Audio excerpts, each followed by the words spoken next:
교수님이 갑자기 이제 제 실험 계획을 보시더니 실험을 2세트를 더 추가를 하십니다. 서류에서는 입구 컷을 당했고 통과하고 3차 면접 일정이 잡혔는데 근데 그게 하필 미국 학회 일정이랑 겹치게 된 거예요. 스트레스가 거의 맥스였고 카드가 진짜 늘었다 줄었다 했어요. 막상 실험을 하고 보니까는 나를 뽑아주는 회사가 없는 거예요. 네, 안녕하세요. 아뜨레입니다. 오늘은 제 석사 막학기 취준서를 들려드리려고 하는데요. 취준을 하기 위해 어떤 자격증들을 준비를 했고 어떤 시험들을 쳤고 자소서랑 면접 준비한 방법, 대학원 때 졸업실험과 그 취준을 같이 병행했을 때 그런 팁 같은 거를 좀 알려드리려고 합니다. 아마 영상 분량이 좀 많을 것 같아서 1탄, 2탄 이렇게 나눠서 찍으려고 하고요.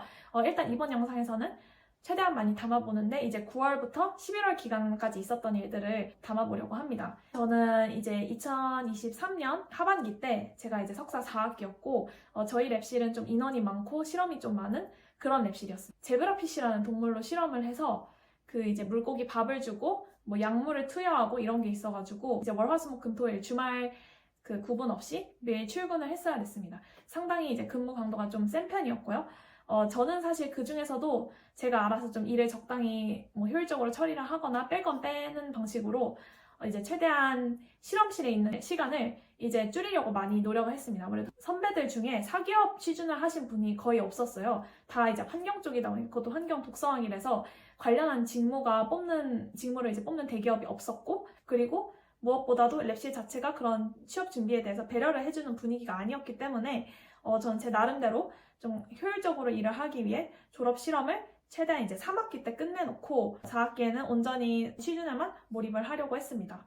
물론 이게 제가 계획대로 되진 않았어요. 왜냐하면 제가 4학기 초반 들어갈 때 교수님이 갑자기 이제 제 실험 계획을 보시더니 실험을 2세트를 더 추가를 하십니다. 그러면 이제 21일 동안 노출을 시키고 실험을 해야 돼서 총 실험하는 일수가 대략적으로 최소 25일 매일 이제 쉬지 않고 학교로 나와야 되는 그런 실험 세트거든요. 근데 그런 실험에 이제 2세트를 추가를 하신 거예요. 그래서 좀 그게 조금 멘붕이긴 했는데 뭐 어찌어찌 또 하게 되더라고요. 그래서 일단 학교에 있는 시간은 최대한 줄이자 해서 4학기 때는 최대한 학교에 이제 나오지 않으려고 했습니다. 물론 그 이제 결과적으로 학교에 매일매일 조금씩 나오긴 했는데 있어도 한 2-3시간씩 정도 있었던 것 같아요. 그 전에 영어 시험은 다 봐놨어요. 뭐 토익, 오픽, 토익 스피킹 다 이제 점수를 받아놨었고 사실 저처럼 시험 3개 다 칠 필요 없고 뭐 오픽이나 토익 정도만 봐도 될 것 같습니다. 영어 점수는 이제 마련이 된 상태에서 이제 4학기에 진입을 하게 됩니다. 9월에 제가 셀트리온을 쓰게 돼요.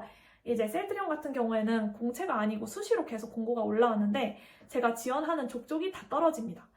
제가 이제 그 이유를 나중에 알게 됐는데 이게 학부 전공이나 아니면 석사 전공에 바이오나 생명, 뭐 화학 이런 용어가 들어가지 않으면 아예 엑셀 필터 거르듯이 다 걸른다고 해요. 그래서 아예 서류에서 전 입구 컷을 당했고 그리고 제가 일부 식품 기업도 지원을 하게 돼요. 그래서 뭐 기억나는 게 오뚜기, 동서식품, 오리온 이렇게 지원을 했었던 것 같습니다. 그 큰 식품 회사가 적성 검사를 보게 돼요. 컴퓨터로 적성 검사를 보는데 제가 처음 해보니까 제대로 준비를 못한 거예요. 정신없고 그러니까 이거를 미리 모의고사 같은 걸 칠 수가 있거든요.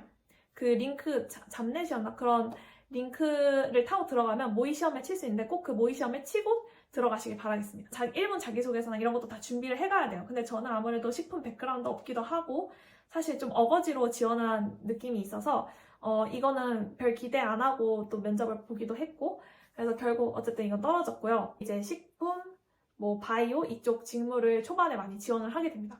근데 서류 통과율이 거의 10% 미만이었어요. 이 직무가 나랑 맞지 않나? 이런 생각이 들었어요. 근데 알고 보니까 저는 이제 비임상 실험을 했기 때문에 나름 좀 직무가 잘 맞는다고 생각해서 지원을 한 건데 G 실험도 아니고 제브라피쉬로 실험을 했으니 거기서는 이제 크게 강점을 얻지 못한 것 같습니다. 뭐 동물 실험을 할 때는 웬만하면 주류 실험 동물인 이제 쥐나 마우스로 실험을 하시는 게 아무래도 비임상 직무를 지원을 할 때 도움이 되실 것 같습니다. 그러면은 저는 어디에 지원을 해야 되느냐? 이제 저희 가장 큰 고민이었죠. 그나마 붙은 바이오 기업이라고는 차백신 연구소였는데 일단 차백신 연구소 면접은 봤는데 결국 그것도 떨어졌고 일단 제가 했던 대학원 그 석사 전공이 바이오랑 화학 쪽은 아니구나 이런 거를 딱 느꼈어요. 그래서 그래도 서류가 뜨면 뜨는 대로 일단 넣어봤고 친구랑 얘기를 하다가 친구가 우연히 근데 뭐 소은아 나 친구가 뭐 카카오에서 ESG 하는데 너도 왠지 잘 맞을 것 같다. 너도 학부가 환경이지 않았냐? 그래서 ESG를 추천을 해주게 된 거예요. 그때부터 제가 이제 ESG 직무들을 찾아서 지원을 하게 됩니다. 근데 이제 ESG 직무는 사실 경력직 채용이 더 많아요. 근데 신입 채용이 많이 올라오지 않기 때문에 눈 부릅뜨고 이제 보다가 어쩌다 ESG 뜨면은 이제 다 지원을 했죠. 그러니까 서류 통과율이 80%가 넘는 거예요. 제가 지원했던 회사들이 뭐 효성, 현대미아, SK가스는 이제 전환형 인턴이었던 것 같고 빅4 회계법인들도 있었고 그거 외에도 좀 여러 가지 기업들이 있었는데 거기서는 이제 서류를 대부분 다 통과를 했어요. 근데 제가 ESG 직무를 지원하기 시작한 시점은 1월 넘어가서 지원하기 시작을 했었고 그 전까지는 계속 식품이랑 바이오 쪽 직무가 많이 채용 공고가 떠서 계속 지원을 하게 됩니다. 삼성 바이오 에피스였는데 거기도 이제 서류에서 바로 컷당했고 그러니까 바이오 직무는 저랑 안 맞았던 거예요. 그러니까 이게 비임상 실험을 해서 나랑 되게 잘 맞는 직무인 줄 알았는데 거기 바이오 기업 입장에서는 독성학은 본인들이 원하는 인재의 상이 아니었던 거죠. 아무래도 독성학이 약간 사기업의 반대편에 있어가지고 이제 공기업적인 그런 성격이 강하다 보니까 그래서 저희 선배들도 많이 공기업에 가셨던 것 같아요. 사기업보다는. ESG 직무로 가장 첫 번째 지원한 회사가 삼성 KPMG였는데 제가 거기는 이제 서류 통과를 하게 돼요. 그때부터 ESG가 나랑 잘 맞는 건가? 해서 이제 열심히 KPMG 면접을 준비합니다. 사실 저는 ESG에 대해 그 당시에는 잘 몰랐기 때문에 공부를 한다는 마음가짐으로 준비를 해서 갔고 되게 면접을 잘 봤다고 생각했는데 거기 떨어졌어요. 일단 KPMG 면접은 어떻게 이루어져서 세 파트로 이루어져 있었어요. 그래서 첫 파트는 이제 지원 동기랑 뭐 자기소개 같은 거 그리고 뭐 간단한 그런 자소서 기반 질문들 위주였고 두 번째 파트가 케이스 스터디를 하는 거예요. 그런 전략에서 많이 하는 케이스 스터디들 있잖아요. 그거를 묻는 거였고 세 번째가 PT. 그래서 PT 했는데 나름 반응이 좋아서 괜찮다고 했는데 떨어졌어요. 효성 ESG 같은 경우에는 제가 1차 서류 통과하고 2차는 이제 인적성 시험인데 인적성 시험 통과하고 3차 면접 일정이 잡혔는데 근데 그게 하필 미국 학회 일정이랑 겹치게 된 거예요. 그래서 제가 그때 고민을 하게 되죠.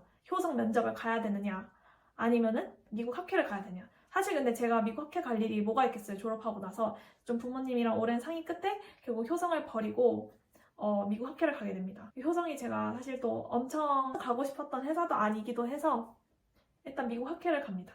그때 좀 스트레스가 거의 맥스였고 카드가 진짜 늘었다 줄었다 했어요. 카드가 한 3장이었다가 1장이었다가 그러니까 이게 워낙 그 채용을 하는 데 있어 프로세스가 많잖아요. 서류 통과해야 되지, 인적성 봐야 되지, 면접 1차 봐야 되지, 2차 봐야 되지.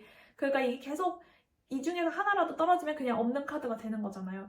그래가지고 저는 너무 긴장을 하면서 이제 9월, 11월 지냈었고 면접을 잘 봤다고 생각을 했었는데 결과를 열어보면 떨어져 있고 뭔가 이제 제가 공부한 거에 대한 보상을 받지 못한 것 같아서 특히 석사 기간이 되게 실험도 많고 힘들었는데 막상 실험을 하고 보니까는 나를 뽑아주는 회사가 없는 거예요. 그게 너무 슬펐고 차라리 이럴 거면 그냥 학부 때 기사 따서 취업할 걸 이런 후회를 많이 했습니다. 그래서 여러분 기사는 학부 때 따놓으셔야 됩니다. 이게 석사 대학원 하거나 취준할 때는 막상 딸 시간이 취준을 전업으로 하는 경우에는 좀 다르겠지만 생각보다 많이 없어요. 저는 이제 기사를 당시 안 딴 걸 후회를 했었고 사실 저 학부 때만 해도 선배들이 기사 딸 필요 없어 그냥 학교 뭐 고대 정도면 다 들어가 이렇게 했는데 이게 또 몇 년 사이에 시장이 이렇게 바뀌었더라고요. 후회를 하면서 근데 또 그때 기사는 안 땄어요. 기사는 안 따고 그냥 계속해서 서류를 넣습니다. 그래서 서류를 한 50개 정도 넣었던 것 같아요. 9월에서 11월까지 시간이 지나갔는데요. 일단 제가 12월에는 정말 멘탈이 거의 이제 붕괴 왜냐면 그때 졸업 심사를 봐야 되기도 하니까 그때는 이제 거의 서류를 더 넣기보다는 이제 그냥 서류 발표를 기다리고 심사에만 집중을 했던 것 같아요. 그래서 논문을 이제 당시에 챗GPT가 이제 나와줘가지고 다행히 챗GPT로 논문 열심히 다듬고 실험 결과 정리하고 이렇게 12월을 보냈던 것 같습니다. 12월 말에 이제 졸업 심사를 보고 다음에 또 계속해서 또 쉬지 않고 서류를 넣게 됩니다. 2023년 하반기에 좀 느꼈던 점은 영어 점수는 미리 따놓자. 이게 첫 번째였던 것 같고요. 그리고 웬만하면 자격증 그 전에 따놓자. 이게 두 번째. 사실 근데 이 첫 번째랑 두 번째가 있다고 해서 취업이 되는 건 아니에요. 세 번째, 본인한테 맞는 직무를 찾아서 거기만 난사하자. 직무를 다양하게 넣어보고 그 중에서 서류 합격률이 높은 거를 취사 선택해서 거기에 맞는 이제 스펙 준비를 하는 거죠. 생각보다 ESG 경영 직무가 나랑 잘 맞을 수 있겠다라는 그런 깨달음을 9월, 11월에는 얻었던 것 같아요. 자소서 같은 경우에는 쓸 때 당시에는 요즘은 다 챗GPT랑 뭐 제미나이로 많이 다듬고 쓰실 텐데 문항이 다 회사마다 비슷하기 때문에 사실 하나의 회사만 제대로 써놔도 조금만 변형해가지고 쓰는 게 되게 쉬워요. 그래서 직무가 같으면 더 쉽고 직무가 다르면 또 거기에 맞게 변형을 해야겠지만 한 번 제대로 써놓으면은 그거를 계속해서 활용할 수 있다. 그래서 자소서 쓰는 데는 저는 시간이 그렇게까지 많이 걸리지는 않았습니다. 그러니까 자소서에 중요한 거는 이제 어떤 컨텐츠를 넣을지 자소서에 그런 거를 좀 생각을 해두시는 게 좋을 것 같습니다. 직무 적합성을 잘 드러낼 수 있는 경험이 좋겠죠. 인적성 같은 경우에도 사실 그냥 상식적인 독해 수준 정도의 질문이어서 그렇게 어렵지는 않았던 것 같아요. 그래서 뭐 인적성 같은 것도 사실 문제집 풀어서 몇 번 감 익히다 보면은 금방 풀 수 있는 거고 면접은 약간 운인 것 같습니다. 그때 이제 면접을 잘 봤다고 생각했는데 까보면은 떨어져 있고 잘 못 봤다고 생각했는데 붙은 경우도 있고 그렇기 때문에 면접 결과는 까봐야 아는 것 같고 그러니까 취업 자체가 좀 운이 많이 좌지우지 되는 영역인 것 같습니다. 제가 지원하는 직무가 다 보니까 이게 그 공고에 이제 빵명이라고 적혀 있잖아요. 이 빵은 동그라미라고 적혀 있는데 이게 사실 뭘 의미하냐면 이게 동그라미가 2개면은 2자리 인원수를 뽑겠다는 거고 이게 동그라미가 하나면은 한 자릿수 인원만 뽑겠다는 거거든요.